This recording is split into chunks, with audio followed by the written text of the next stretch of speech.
what I find is that the more you work on it, the more you elevate it, the better choices you make, the more accountable you become, the more calm you are, the more fulfilled you are, the more peaceful you are. And it just kind of is a domino effect. In my opinion, it's really what makes your life worth living. Hi, I'm Annette Bau, host of the Wealth Inside and Out podcast and founder of the Millionaire Insider. My mission is to help you simplify the money game so you can create a financially secure and fulfilled life without having to have a PhD or spend countless hours on your finances. You're going to learn how to think like a millionaire, stop worrying about money and wondering if your financial house is truly in order, and instead spend your time doing what you love. With over 3 decades advising 7, 8, and even 9-figure millionaires, and now joining that elite group, I'm in a unique position to help you make the best financial choices so you can create a secure financial future and retirement you love. This is the Wealth Inside and Out podcast. Today's free resource is our Millionaire Mindset Guide. You can go to themillionaireinsider.com/MMG. The Millionaire Mindset Guide is going to teach you how to think. The one thing I can share with you that is different from millionaires and others is how they think. And if you want to learn how to think like they do, really out of the box, looking and seeing the world differently, this guide is a valuable resource to do just that. You can access it at themillionaireinsider.com/MMG. For today's show notes, you can go to themillionaireinsider.com/115. Millionaireseries.com copyrights all intellectual property and materials. This information is for educational purposes only. It is not intended to replace any advisor or specialist or to provide any investment, financial, tax, retirement planning, or healthcare advice. By accessing this content, you agree to hold Millionaireseries.com and its affiliates harmless for results achieved or not achieved. So let's dive into 5 millionaire habits I wish I knew earlier. Oh, they're priceless. So the first one is, I wish I would have known more about sleep. When I was in college and even in my early career, I thought that the one who won was the one who got the least amount of sleep. There's so many people telling you to wake up earlier. Now, I'm not saying waking up earlier is a bad thing. And actually, it's actually a good thing because it can actually get you in line with your circadian rhythm, which is, waking up when the sun comes up and going to bed when it starts getting dark. So that's actually a good thing. But unfortunately, what a lot of people are doing is that they're getting to bed later and they're getting up earlier. And that is a disaster. In fact, I can remember early in my career, and I was like, why are all these millionaires not healthy? And when I started looking at the ones that were getting sleep and the ones that were bragging about not getting sleep, I could see a clear correlation. Now there has been so much research, like no one could really argue how important sleep is. I encourage you to get to bed earlier, especially if you're going to get up earlier. And then ideally, you want to wake up without an alarm clock. Now, you're getting enough sleep if you wake up without an alarm clock and you feel rested and you're ready for your day. But so many people think that working more is the goal, and it's really not. You've got to make sure that you have that relaxing time and you have that sleep time. So number one is, I wish I would have known how important sleep is, and I wish I would have made it more of a priority. All right, number 2, without health, wealth doesn't matter. Now, that just seems so logical. And yet, I am shocked at how many people know so little about health, meaning the foods they should be eating, the fact that they should be eating foods that don't have a bunch of junk in them, about the fact that they should be eating lean proteins, healthy fat. There are still people that don't understand that fat is really important for your brain and for your overall well-being. So important. Having lunch with someone who has an emergency medical team on standby because they could have a heart attack or stroke at any minute is not fun. In fact, I can remember I thought I was going to have a heart attack. It was so nerve-wracking.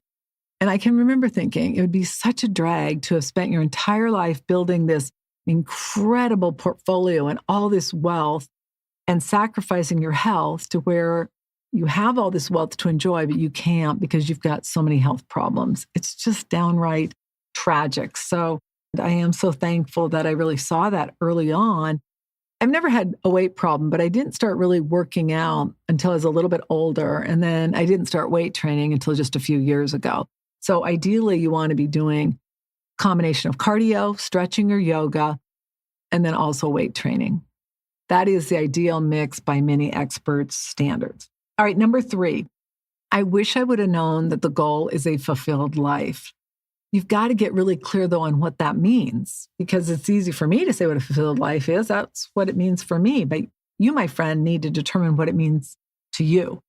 What does your life look like when you arrive at destination, wherever you want to go? What do you drive? Where do you travel to? How do you relax? What kind of foods do you eat? The beauty in whatever you decide or whatever you do when it comes to a fulfilled life is up to you. You get to decide, and then you get to create it. And the first step is to get really clear on it. Now, one of the things that I find sometimes that happens is that a person will get really clear on what they don't want. Well, I don't want debt. I don't want this. I don't want that. And it's easy for us to think, okay, well, that's pretty clear. You don't want debt. But what I encourage you to do, instead of focusing in on what you don't want, like, I don't want a job, meaning with a boss. I don't want this. I don't want that. Why don't you focus instead on what you do want? I want to live debt-free. I want to be my own boss. I want to have flexibility in my career. I want to have a partnership with the person I'm spending my life with. I want to have children, whatever the goal may be. And you may say, I don't want to have children. And there are some days I can completely relate to that. I'm just kidding. I kind of am just kidding. I mean, there are some days where I'm like, oh my goodness, this is so challenging. But the goal is that in the end, it really does make you a better person. I did not realize for the longest time that the goal was a fulfilled life. I knew that having money was not the end all be all, but I also believed, especially before I had money, that once I had money, it was going to solve all my problems. And what I still see to this day, so many people are so focused on that income goal, that net worth goal, because they believe that it is going to solve all their problems. And the issue is, if you don't take the time, which we're going to dive into in the next habit, to develop those neural pathways and to develop those emotions you want, what you're going to find is you're going to get to the end of the road, achieving your goal, and you're going to still feel anxious, nervous, worried, fearful, all the things that you don't want. So we got to get really clear on that. But living a fulfilled life is huge. And this is the other thing about a fulfilled life, is that with a fulfilled life, you can have periods of time in your life where you're sad. You're not always going to be happy. I mean, I know, I want to be happy. Who doesn't want to be happy? But you're not always going to be happy. But if you're living a fulfilled life where you have a healthy family, where you have healthy relationships, where you feel great, you're healthy, you weigh your ideal weight, you have choices about how to spend your time, who to spend it with, you're going to be so much more happy. Now, the reality of it is that even if you have something that occurs and you're not happy, if you truly are living a fulfilled life, you're going to be enjoying your life so much more. So, my friend, just focus in on what it means to live fulfilled. And then be really clear on that. And this is about you, not about keeping up with the Joneses, not about having the biggest house, the nicest car, whatever it may be. I think it's so easy to get caught up on looking like you have money or competing with other people. And I'll just say this much: when people are so focused in on what other people are thinking and looking a certain way or dressing a certain way or having a certain amount of money for what people out there think or how they act around you or whatever it may be, that's never ideal. And what ends up happening is the person who does that ends up feeling completely lost and a void inside, which brings us to the next habit, which is so critical. And that is creating a mindset and a healthy worth barometer. Now, I had no idea how critical that was. I mean, it seems logical now because, a worth barometer is a combination of your belief and self-esteem. And if you have a healthy self-esteem and you have the right beliefs, really anything's possible. What I found is with a healthy worth barometer, you make the right decisions. You do the work regardless of how you feel. The problem with people who have a low worth barometer is a lot of them have money, but they have miserable lives. They've got money, but they're on their fourth bankruptcy. They've got money, but they're on their third marriage. They've got money, but they're not healthy. And so you can have a lot of money and have a low worth barometer, but you can't have a fulfilled and amazing life and have a low worth barometer. It just doesn't work. And what you'll find is as you elevate your worth barometer, maybe you already have a real healthy one. That's great. I work every day on my worth barometer, and I'm not perfect, but I'm a lot better than I used to be. What I find is that the more you work on it, the more you elevate it, the better choices you make, the more accountable you become, the more calm you are, the more fulfilled you are, the more peaceful you are. And it's just kind of is a domino effect. In my opinion, it's really what makes your life worth living. I also find that as you start elevating your worth barometer, you'll make different choices in your relationships. You'll make different choices with your health. You make choices that are grounded and centered. You're much more present. You're not living in the future. When I was younger, my entire life was about the future. Everything was focused on the future. And I think it was because I had such a horrible childhood that I just wanted out. The only thing that kept me really like alive was a belief that I could get out of the situation I was in and be able to live this life that was in the future. Hopefully that's not you. But the key is we really want to have a plan for the future. We want to have a completeness and a completedness of the past, meaning where we've healed the past, we've dealt with it, and then we can live in the present. We can live right here, right now, in the present, and we can really be conscious of everything, including what we're saying yes to and what we're saying no to. When you have a healthy worth barometer, you're able to pause before you say yes and commit to something. When you don't, you jump right all over it, or you have a great fear of missing out. You have a great fear of, oh my gosh, if this doesn't happen, what's going to happen there? And the problem with all of that is it can be like a domino where everything out there is just running your life. And what ends up happening is you have this empty feeling, and it's very hard to have high vibration or high emotions, meaning peace of mind, calmness, gratitude, love, joy, prosperity, abundance, all the things that are much higher vibration if you've got a low worth barometer, because what's going to happen is you're going to always have that fear, anxiety, worry, overanalyzing, judgment, all the things that really lower your energy. And one of the things I'll say as far as working with millionaires is the fact that there are a lot of millionaires who have a very unhealthy worth barometer. And I think because I saw the inside of their lives, I realized, boy, I want to have money, but I want to have a great life. I want to have a healthy worth barometer.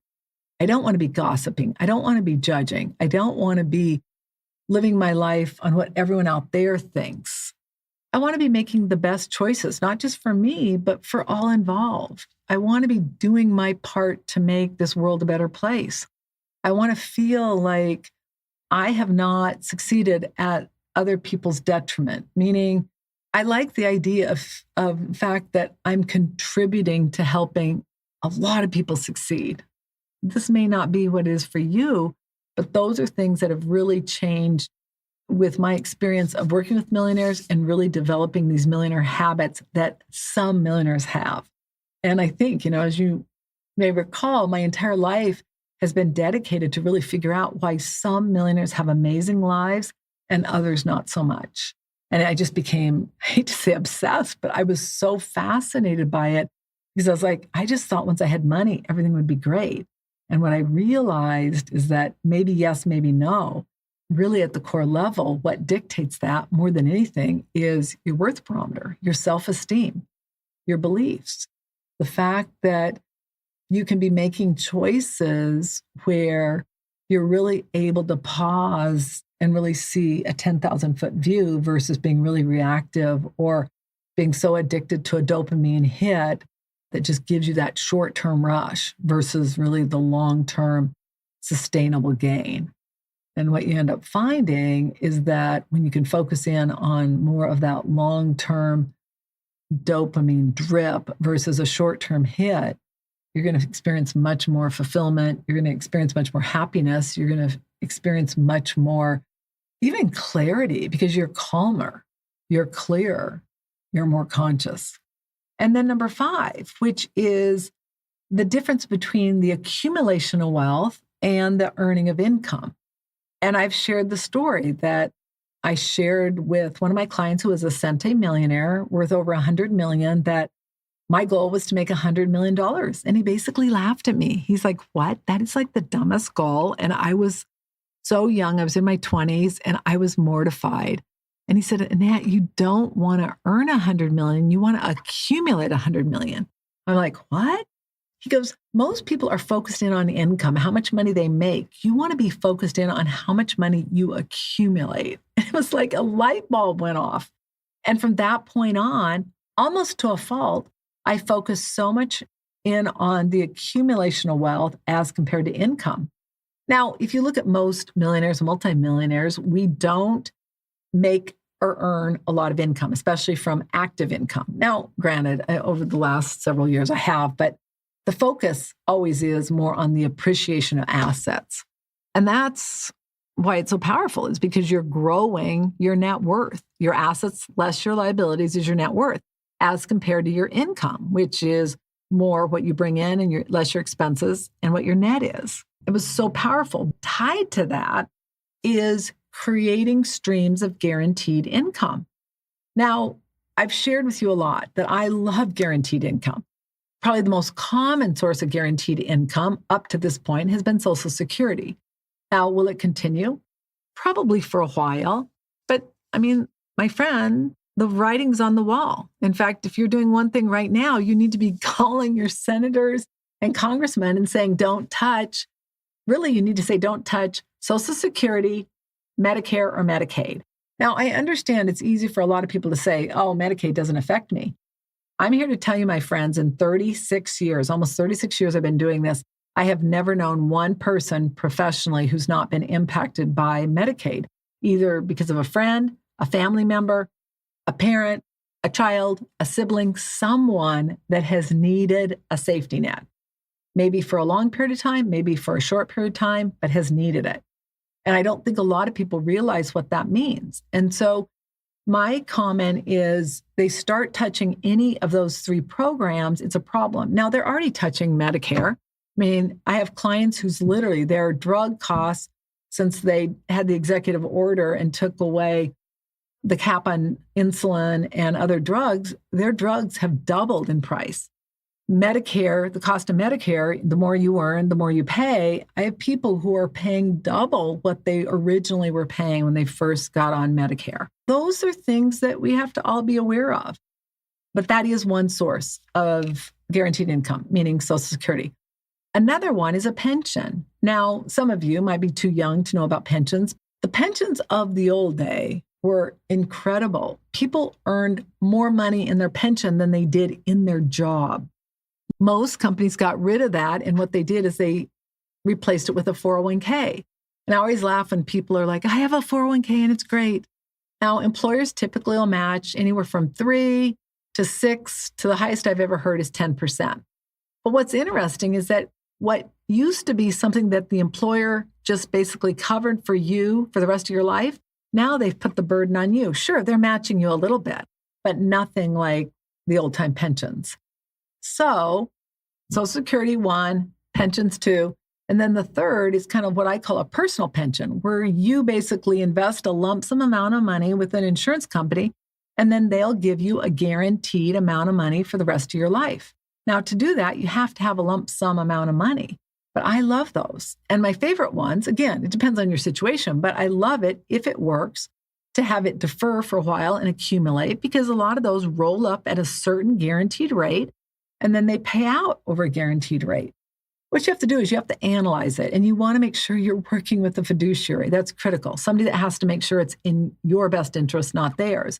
The key is to figure out when you need it, your time frame, and then identify what's the best option, because they're all different. And some of them will have a roll up for a shorter period of time, some longer, and then also then what the payout is. Those are probably the 3 most common. Sometimes people will say, well, what about real estate?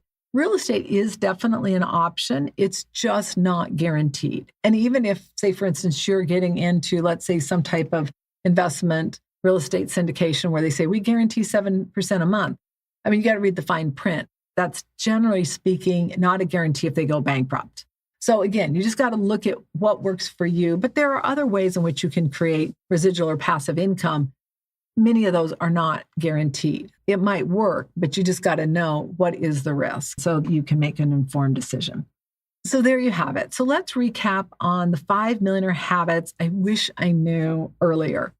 1, sleep. Get more sleep. I don't care what you do. Get more sleep and get to bed earlier, ideally between 9 and 10 p.m. I've read research that your melatonin starts producing at like 9 p.m. And from 9 to 2 is typically when you get the maximum REM sleep. So just try to get to bed earlier, especially if you're getting up earlier. 2, you've got to make health a priority. Probably the most important millionaire habit is to make your health possibly more important than your wealth. You know, you can have a ton of money, and if you don't have health, you don't have anything. Now you can have really good health, and if you don't have any money, it can also be miserable. So make health and wealth a priority. And then number 3, the goal is a fulfilled life. And a fulfilled life is whatever it means to you. But just be honest with yourself and then do the work to create it. 4 is you want to create the mindset and a healthy worth barometer. Boy, a healthy worth barometer will make your life worth living. And it allows you to be experiencing a higher elevated emotion. You're able to set your intentions with crystal clear clarity and then match it with an elevated emotion. That, my friend, is the ultimate goal. When you have a low worth barometer, it's virtually impossible. And then 5, focus in on accumulating wealth and creating streams of guaranteed income. You're going to be so glad you did. Now, if you need additional support, you can go to themillionaireinsider.com/SR. That will actually allow you to get some additional support to help you on your journey. Again, themillionaireinsider.com/SR. I'm Annette Ba'u. All international copyrights are reserved. Thanks so much for joining me. I'll look forward to seeing you next week. Bye for now. If you love the content of this podcast, please follow and subscribe to our channel so you get notified of episodes, and also give us a 5-star review and share a comment. We really appreciate it. Congratulations on taking another step to create a financially free life you love. If you're not sure about your financial future or that it's in order, or you are ready to stop worrying about money, or possibly the fear of becoming a bag lady, ending up broke in retirement, or you simply are ready to know your financial house is in order so that you can have a bright financial future, please go to themillionaireinsider.com/NSF. And that doesn't stand for non-sufficient funds. It stands for Next Step Finance. It's the next best step of what you need to do so you can avoid an NSF notice in your future. Again, themillionaireinsider.com/NSF. The number of women who were not broke or poor while working or married is staggering. The entire mission of the Wealth Inside and Out podcast is to ensure you have the information for you, your family, your friends, anyone who's willing to listen to it and apply it so that you can create a financially free life you love. Again, themillionaireinsider.com/NSF. Until our next episode, take one action that will help you create a financially free life you love. I'm Annette Ba'u, your host. All international copyrights are reserved. Bye for now.